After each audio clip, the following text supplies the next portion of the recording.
Programme में एक बार फिर खुशामदीद। बात हो रही थी मौजूदा सियासी सूरत हाल के ऊपर और ख़ास तौर पे इस वक्त डायलॉग कैसे मुमकिन है और इस मुल्क को इस बहरान से कैसे निकाला जा सकता है। माशी बहरान है, सियासी बहरान है, आइनी बहरान है और इस पूरे अमल के अंदर चूँकि सबसे ज़्यादा जो नुकसान हो रहा है वो रियासत पाकिस्तान को हो रहा है, उसके लिए बड़ी संजीदगी से तमाम पॉलिटिकल स्टेक होल्डर्स को आगे बढ़ना होगा।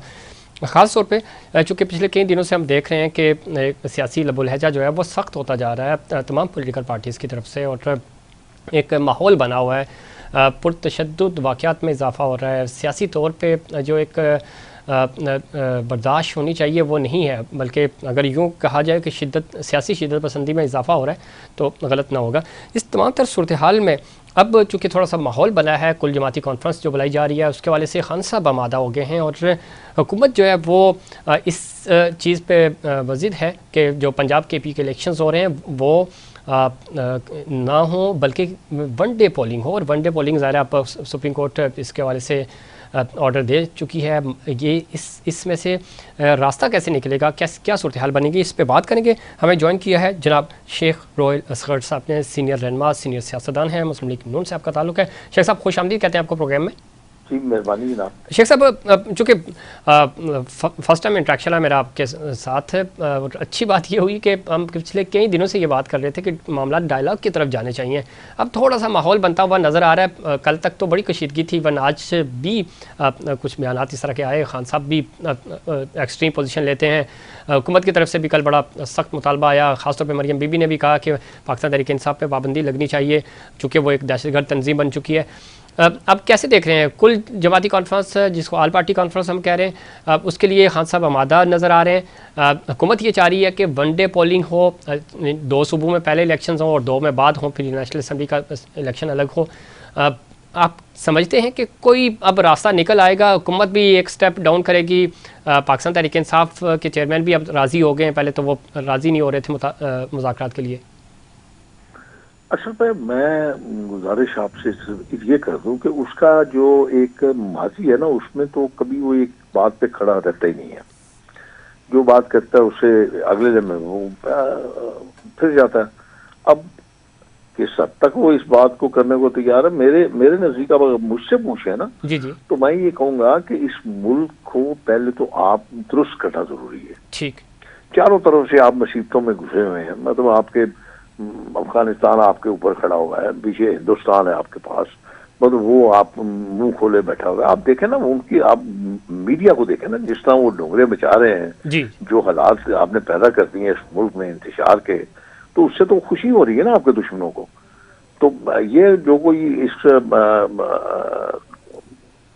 कुछ फहमी की दुनिया में रहना चाहता है तो भाई अफगानिस्तान के तालिबान जो है वो आपके साथ सिंसियर नहीं है।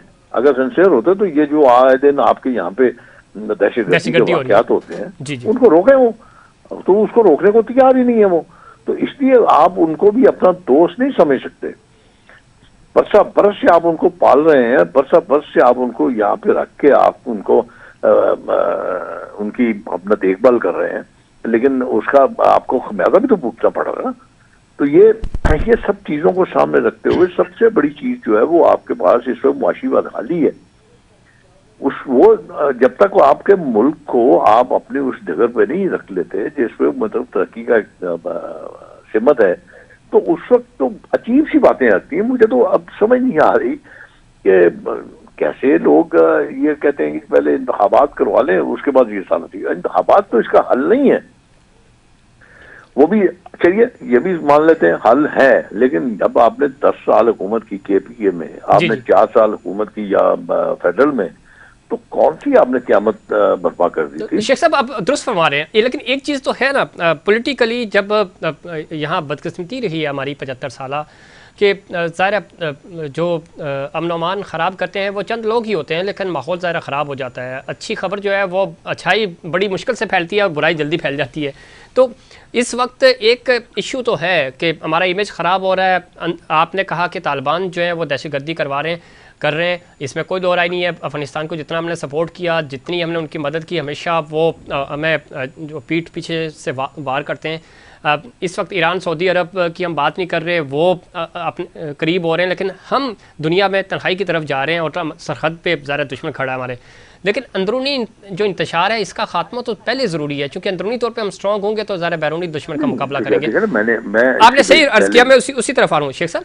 तो अब ज़ाहिर डायलॉग नहीं होंगे तो सड़कों पे पाकिस्तान तहरीक इंसाफ इसी तरह एहतजाज करती रहेगी, फ़ॉरेन डेलीगेशंस नहीं आ रहे, फ़ॉरेन इन्वेस्टमेंट नहीं आ रही, माशी तौर पे हम बदहाली का शिकार हैं। तो ज़ाहिर हमें मिलजुल कर ही इसका हल निकालना है, और आप सियासतदानों ने ही इसका हल निकालना है, आपस में बैठना है। मैं बड़ी मुख्तसर सी आपसे कर देता हूँ कि एक तरफ तो तहरीक इंसाफ ये कहती है कि इंतखाबात होने चाहिए, दूसरी तरफ से आप इंतशार का रास्ता बनाए हुए हैं, तो आपकी कौन सी बात को हम दुरुस्त समझेंगे? अगर आप ये इंतखाबात का मुतालबा कर रहे हैं तो आपको तो बड़ा सोच समझ के चलना चाहिए, आपको तो बड़ा समझ बूझ के साथ बात करनी चाहिए। आपने तो अजीब तमाशा बनाया हुआ है यहाँ पे, मतलब इस किस्म की जो मैं हरकत देख रहा हूँ वो तो यूं लग रहा है जैसे आप पाकिस्तान के दुश्मन हैं। आपको पता नहीं कौन सी दुश्मनी आप निकाल रहे हैं।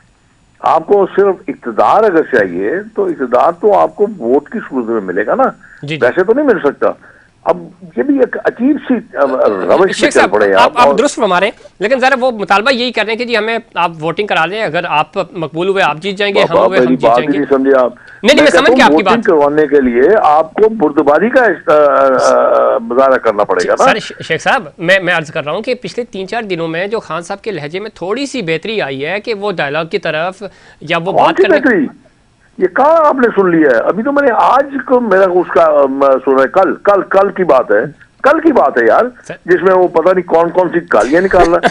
शेख साहब वो यही तो कह रहा हूँ मैं कि पहले वो ये कह रहे थे कि मैं इन चोरों से हाथ नहीं मिलाऊंगा ना बात करूंगा, वो कह रहे थे यार ये आपको मेरे ख्याल किसी ने गलतफहमी डाल दी है। जी जी यकीन कीजिए, आपने कहीं मेरे ख्याल में शायद कोई सुहाना सा ख्वाब देखा है जिसमें आपने इमरान को ये बातें करते हुए सुन ली है। जो मैंने कल सुना है, जो कल का मैंने सुना है, जो खिताब फरमाते हैं हजूर बादशाह सलामत, उसमें तो वो गालियां निकाल रहा है।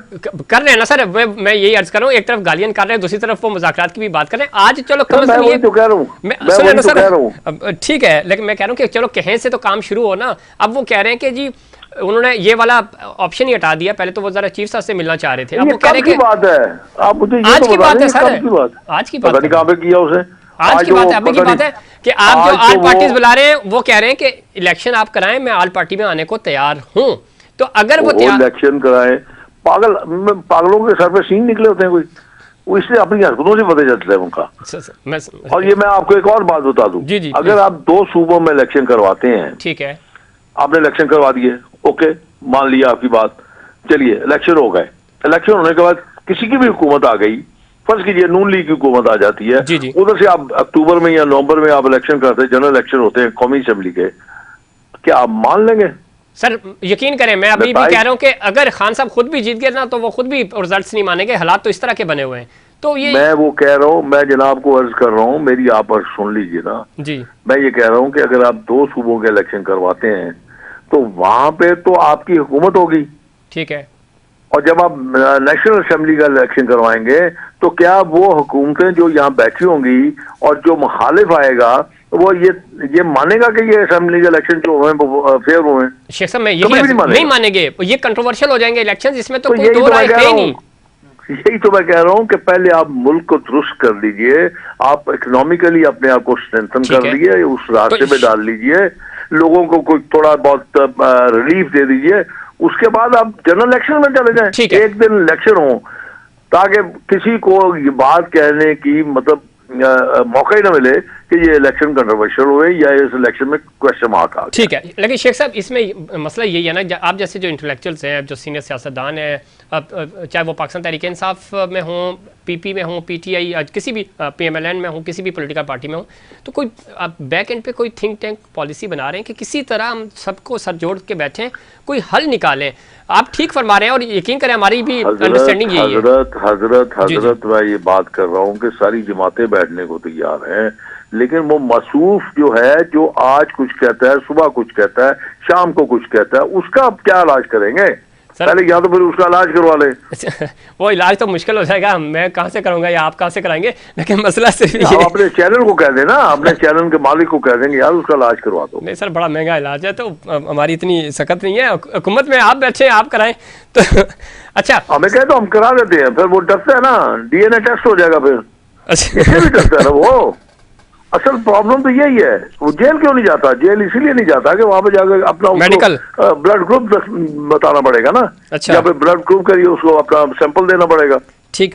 तो शेख साहब, चूंकि वक्त भी कम है, आप समझते हैं कि कोई आइनी तौर पे अब ज़रा अगर इलेक्शन नहीं होते पंजाब और केपी के तो आइन शिकनी होगी, सुप्रीम कोर्ट का ऑर्डर है, बुनियादी तौर पे अगर हम आइन तो ये कहता है, लेकिन कोई सूरत हाल निकल सकती है कि ठीक है मिल बैठ के हम इसको डिले करें? आप यही तो मैं गुजारिश कर रहा हूँ। जी जी, 40 अरब रुपया मांगा है इलेक्शन कमीशन ने, ठीक है, एक सूबे में इलेक्शन करवाने के लिए, ठीक, और 40 चाहिए दूसरे सूबे में।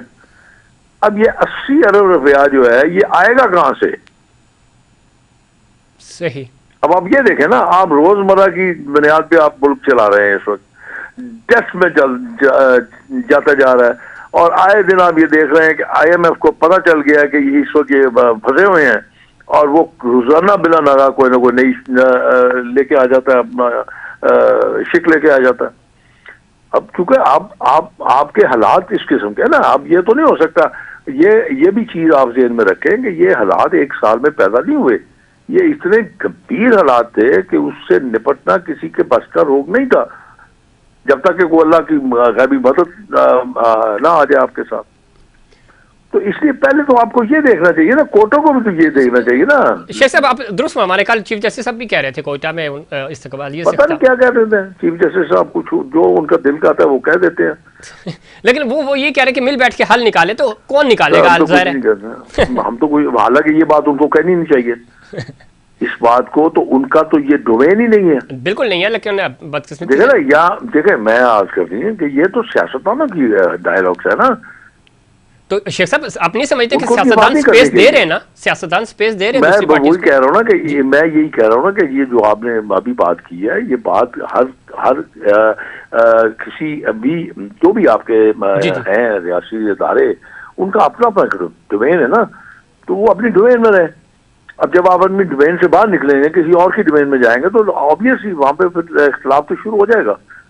बिल्कुल ठीक है, तो जो आपका सवाल है ना, जो आपका सवाल है, जी जी, मैं वही आपसे अर्ज करूं कि जिस दिन ये शख्स मुस्बत सोचना शुरू हो जाए, जिस दिन ये शख्स इस मुल्क के लिए सोचना शुरू हो जाएगा, बेहतरी आ जाएगी।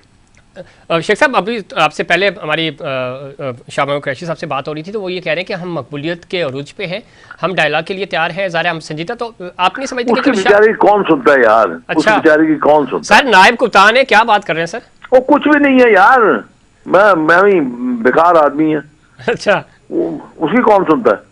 क्रेडिबिलिटी होती है ना किसी शख्स की। तो ये बातें वो मुस्लिम लीग में भी करता था, ये काफ लीग में भी करता था, पीपल्स पार्टी में भी करता था।